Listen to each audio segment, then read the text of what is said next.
voice, value, vision. You've seen the Converse college message many times.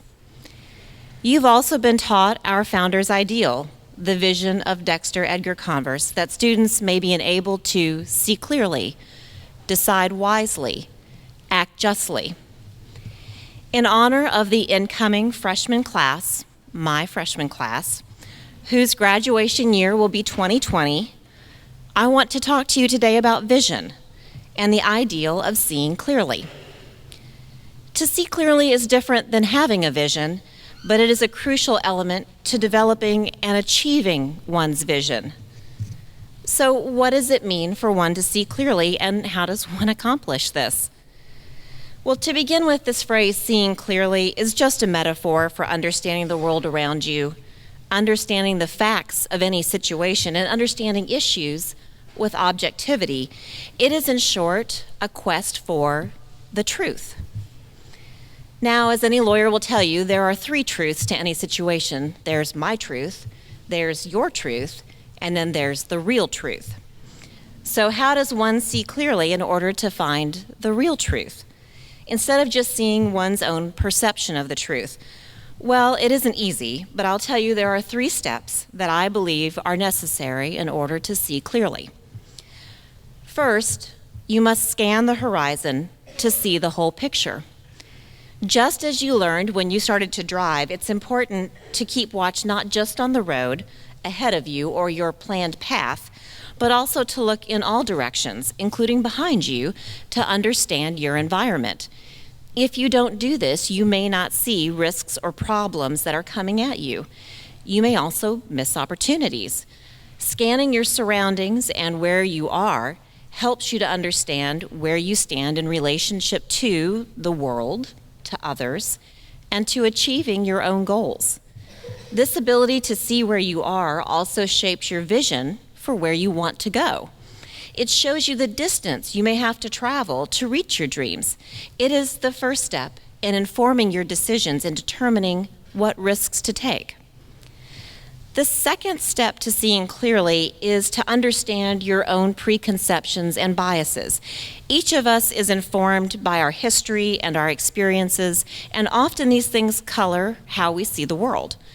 It's important to understand how your perceptions affect how you see the world, how you see your place in the world, and how you see the people around you. Once you form a perception, science has shown us that it takes a lot longer to see the true picture. So it's important to question your own perception from the very beginning and to understand that, like all of us, you have certain biases. Now, to illustrate the point, let me tell you about a study that was done some time ago by scientists who couldn't understand why there are so many accidents where drivers were crashing into the sides of semi-tractor trailers that were jackknifed and crossing the highway. Most of these accidents were occurring when it was semi-dark or dark, but when the scientists recreated the scenes, it seemed that it would be clear to any driver that a large tractor-trailer truck was across the road. In interviews with accident survivors, they heard time and again that drivers just didn't see it until it was too late. When they dug deeper, they determined that drivers saw the taillights of the truck on the shoulder ahead of them where they would expect it, and the headlights of the truck on the lane coming toward them, and they perceived it as a car on the shoulder in front of them and a car coming toward them, and they missed the whole truck and trailer blocking the road in front of them. Because they saw what they expected to see, they didn't stop in time. Scientists determined that once someone formed an opinion of what they were seeing, it took them significantly longer to recognize the real situation and change their opinion. This failure to see past one's bias resulted in many deaths. Now, while your life may not depend upon being able to see past your preconceptions, your decisions, and thus your direction of your life might. The only way to combat this is to understand your personal biases, including your unconscious biases, and try to question your perceptions to see if there are other ways to see the situation. The final step to seeing clearly was stated by the novelist Salman Rushdie, who said, "You must step out of the frame to see the whole picture." Now, there was a story some years ago about a truck driver who overestimated the height of a tunnel compared to the height of his truck and drove the truck into the tunnel, crashing the top of the tunnel, or the truck into the tunnel and wedging it there tightly. Now, this blocked traffic in both directions, and a long delay ensued while everyone stood about trying to figure out how to fix it. An engineer who was stuck in traffic with his 4-year-old daughter walked over and studied the situation. And he began to debate solutions with the first responders. His daughter came up to him, and she tried to get her dad's attention. She started by pulling on his pant leg, but her dad hushed her as he discussed bringing in tow trucks or jackhammers or cranes and other equipment to try to dislodge the truck without damaging the tunnel.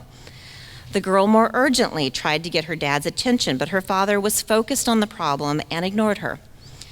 Finally, after much persistence, the girl got her father's attention. "Dad," she said, "why don't you just let the air out of the tires? Then it'll be low enough to pull out." It was the perfect solution, but one that could only be seen by stepping out of the picture, looking away from the problem and seeing the rest of the possibilities, and perhaps by being tire height. Now, stepping out of the frame to see the whole picture also means that you can put data into context. You can see the interdependencies and relationships between transactions. It allows you to see the situation in the historical and global context. So those are my 3 steps to seeing clearly. Scan the horizon and understand where you are. Understand your preconceptions and biases, and step out of the frame to see the whole picture. Once you see clearly, now you must develop your own vision. As Helen Keller said, the most pathetic person in the world is someone who has sight, but no vision. Just as seeing clearly is the first step to deciding wisely and acting justly, it is also a crucial element to developing your own vision. But to develop your vision, you must have a dream for your future you want, and you must have the courage to pursue those dreams. You must see clearly to make the decisions necessary to help you achieve those dreams, and you must have the faith that your dreams are attainable, even when others tell you they are not. As Eleanor Roosevelt said, the future belongs to those who believe in the beauty of their dreams. Your education at Converse will help you see clearly. It will serve as a launch pad for pursuing your dreams, and it will help you gain the perspectives of time, history, and the experiences of others. It will help you to step outside of the frame to see the whole picture and to better understand and identify context and the connections and intersections of issues and ideas. Through all of this, you will find a greater vision. So go forth, see clearly, and dream beautifully to develop your vision. And for my freshman class, be the class with 2020 vision. I now declare the 2016-2017 academic year to be in session.